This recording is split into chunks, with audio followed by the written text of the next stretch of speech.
ఓం మహాగణాధిపతయే నమః. ఓం గురుభ్యో నమః. ఓం శ్రీమాత్రే నమః.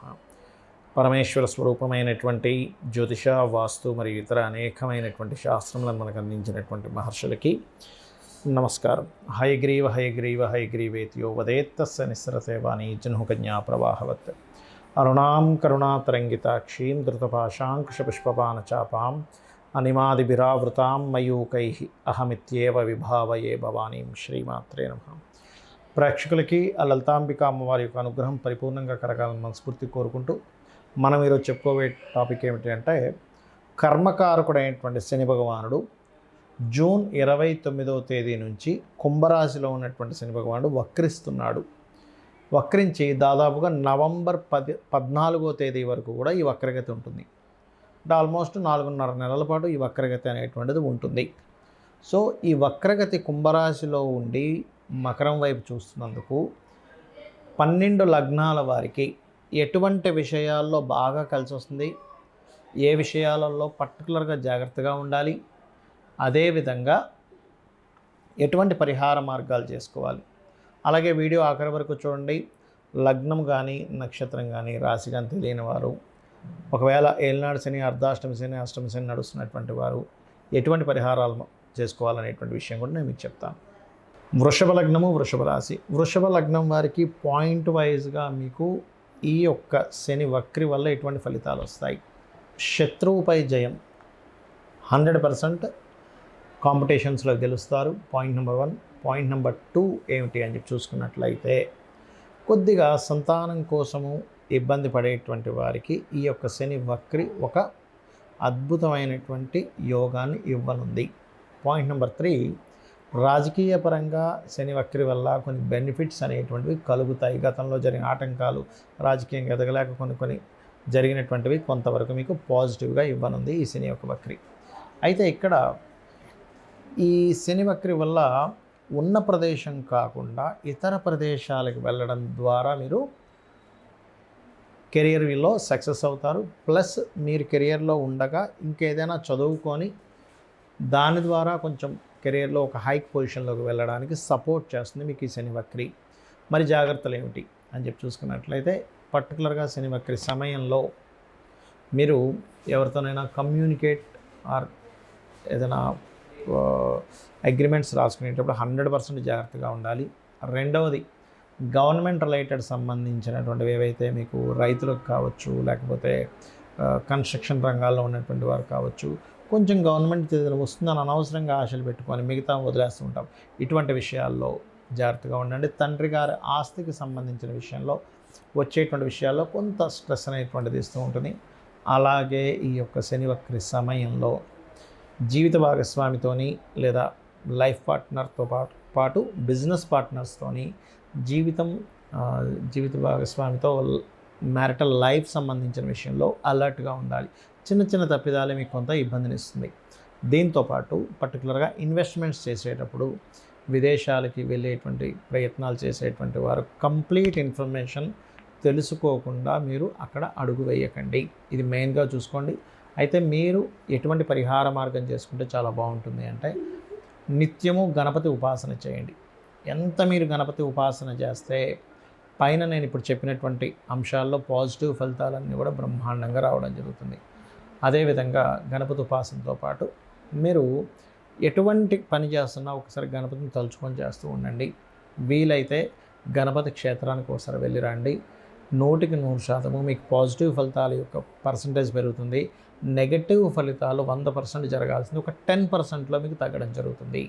చాలామందికి జాతక చక్రం అనేటువంటిది ఉండదు. ఒక్కోసారి చక్రం లేనప్పుడు ఏలినాడు శని నడుస్తుందా లేదా శని మహాదశ నడుస్తుందా, లేకపోతే అర్ధాష్టమి శని, అష్టమి శని నడుస్తుందా అనేటువంటిది అర్థం కాదు.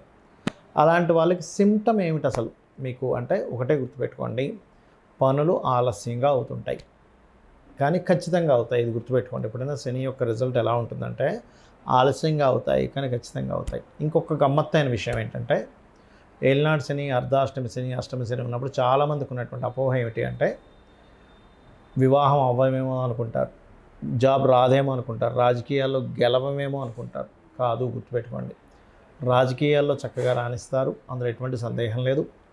వివాహంలోని చక్కగా మీరు సక్సెస్ అంటే వివాహ సంబంధాలు కుదురుతాయి, జాబ్స్ కూడా వస్తాయి. ఎందుకంటే శని శ్రమకారకుడు, శ్రమనివ్వాలి.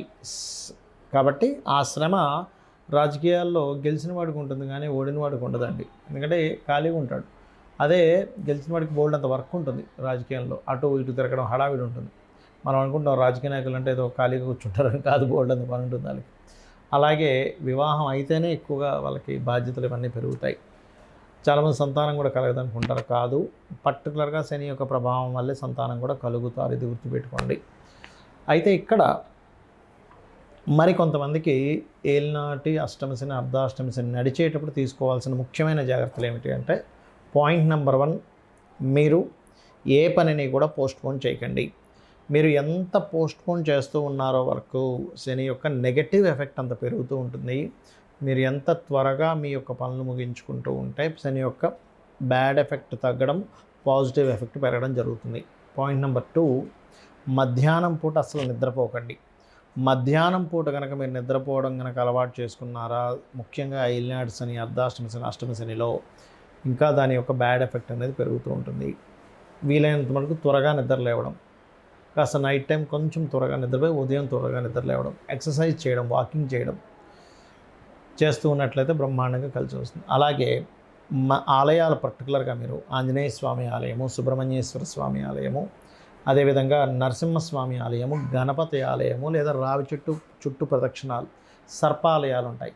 వీటికి మీరు వెళ్తూ ఉంటే శని భగవానుడి యొక్క అనుగ్రహం పరిపూర్ణంగా ఉంటుంది, నెగిటివ్ ఎఫెక్ట్ అనేటువంటిది ఉండదు. అదేవిధంగా గోశాలకు వెళ్ళి గోవులకి చక్కగా మీరు బెల్లం తినిపించడము, క్యారెట్స్ తినిపించడం చేస్తూ ఉండండి. ఇక మరొక విషయం ఏంటంటే, బాగా ఎక్కువ ఎఫెక్ట్ ఉంది. ఒక పక్క కొంతమందికి ఎలా ఉంటుందంటే, శని మహర్దశ నడుస్తూ ఉంటుంది ఈ జన్మజాతకంలో, గోచారంలో ఏలినాటి శని కూడా వస్తుంది. అప్పుడు మరింత ఎక్కువ స్లో అవుతాయి. అలాంటప్పుడు ఖచ్చితంగా మీరు తెల్ల నువ్వులు, కేజీంబావు తెల్ల నువ్వులు, నీలం రంగు వస్త్రము తీసుకొని శనివారం నాడు లేదా బుధవారం నాడు లేదా శుక్రవారం నాడు, బట్ శనివారానికి ఫస్ట్ ప్రిఫరెన్స్ ఇవ్వండి. ఆ రోజు మీరు ఖచ్చితంగా మీకు దగ్గరలో ఉండేటువంటి ఆలయంలో ఉండే పురోహితులకి సంకల్పం చెప్పి మరీ దానం ఇవ్వండి. ఏలినాటి శని నడుస్తుందా, అష్టమ శని, శని మహర్దశ అని. అలాగే మరొక విషయం ఏంటంటే, శని ఎవరి మీద పగబట్టాడు, ఇది బాగా గుర్తుపెట్టుకోండి. శని పట్టింది, శనిలా తగిలాడు, ఇట్లాంటి మాటలు మాట్లాడదు, చాలా పెద్ద దోషం. ఎందుకంటే శని తన కర్మ తను చేసుకుంటూ వెళ్ళిపోతున్నాడు. మనకి ఏదైతే కర్మ ఉందో ఆయన అందిస్తూ వెళ్తుంటాడు. ఇది అర్థం చేసుకోవాలి. అంతేగాని నిందించడం వల్ల మరింత 100 రెట్లు ఎక్కువ దోషాన్ని మనం అనుభవిస్తాం శని భగవాను నిందించడం వల్ల. అలాగే మరొక విషయం ఏంటంటే, ఇక్కడ హోమాలకు ఎక్కువ అటెండ్ అవ్వండి. వీలైతే ఎక్కువ ప్రభావం ఉన్నవారు చండీ హోమం చేసుకుంటే ఖచ్చితంగా దాని ప్రభావం మీకు కనబడుతుంది, కళ్ళకట్టినట్టుగా పాజిటివ్గా. అదేవిధంగా మరొక విషయం ఏంటంటే, ముసలి వాళ్ళకి, బాగా ఏజ్డ్ పర్సన్స్ ఉంటారు, వారికి మీ దగ్గర పనిచేసేటువంటి పని వాళ్ళకి కావచ్చు, లేబర్స్కి కావచ్చు, వారికి మీరు వాళ్ళు సంతోషపడేలాగా ఒక 100 రూపాయలు 50 రూపాయలు డబ్బులు ఇవ్వడం కానీ, వాళ్ళకి ఏదైనా వస్త్రాలు ఇవ్వడం కానీ, వాళ్ళ పిల్లలకి ఏదైనా కొని ఇవ్వడం కానీ, వాళ్ళకి ఏదైనా పళ్ళు పొలాలు ఏదో ఇవ్వడం కానీ చేస్తే కూడా కింద స్థాయి వాళ్ళు ఎప్పుడైతే సంతోషపడతారో శని భగవానుడి యొక్క అనుగ్రహం కూడా అంతే అద్భుతంగా లభిస్తుంది. ఇది గుర్తుపెట్టుకోండి. ఇక మరొక విషయం ఏంటంటే, మీరు ఎట్టి పరిస్థితుల్లో కూడా సాటర్డేస్ మిస్ అవ్వకుండా టెంపుల్కి వెళ్ళండి. రోజు వెళ్తే ఇంకా మంచిది, బట్ శనివారం మాత్రం మిస్ అవ్వకూడదు. అందులో పర్టికులర్గా శని హోరలో వెళ్తే ఇంకా మంచి ఫలితాలు ఉంటాయి. ఇది మెయిన్గా గుర్తుపెట్టుకోండి. ఇక మంత్రం చూసుకున్నట్లయితే, లలితా సహస్రనామాల్లో శని యొక్క ప్రభావం తగ్గడానికి అద్భుతమైన మంత్రం ఉంది. ఏమిటా అద్భుతమైన మంత్రము అంటే, ఓం అనాకలిత సాదృశ్య చుబుకశ్రీ విరాజితాయై నమః. ఇది చేసుకోవచ్చు. ఆంజనేయ స్వామి మంత్రం ఒక అద్భుతమైన మంత్రం ఉంది. అదేమిటి అంటే, ఓం హరి మర్కటాయ నమః. అద్భుతమైన మంత్రం అండి. లేదా ఇంకొకటి కూడా చేసుకోవచ్చు. స్కంద ఉపాసకులు ఉంటే కనుక ఓం స్కందాయ నమః. అద్భుతంగా పనిచేస్తుంది, అన్ని విధాలా మీకు బాగుంటుంది. శ్రీమాత్రే నమః.